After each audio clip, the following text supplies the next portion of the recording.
Let's sew the Joni Jacket by Small Museum using this gorgeous blanket I got from an estate sale for $2. I began by laying out the blanket on the floor and figuring out the placement for each pattern piece. I then carefully cut everything out and prepped for sewing.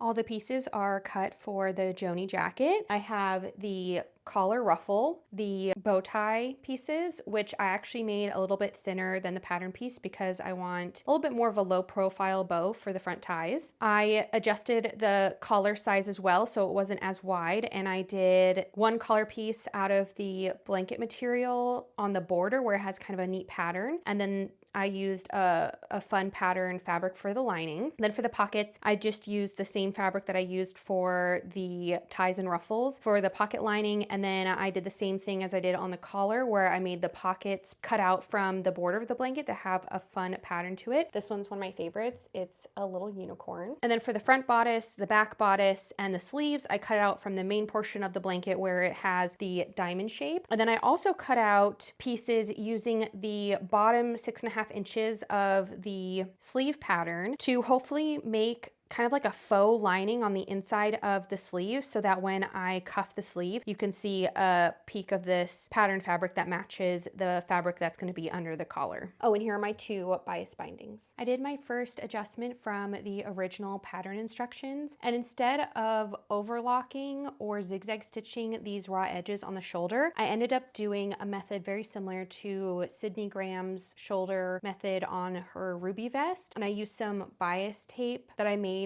from the lining fabric, and I encased those two raw edges on either side so it's a little bit more low profile. It will be a little bit more comfortable on the shoulder, and you can see on the other side there's just some extra stitches. This is my first time trying to stitch in the ditch, so I think I did a decent job except for right there, but that's okay. What's nice is that I don't mind how this looks, but the collar is going to cover most of this anyway, so I don't mind that there's some extra stitching visible from the outside of the jacket, especially since the inside looks so nice and clean. Thanks for watching, and come back for part 2 of this mini vlog.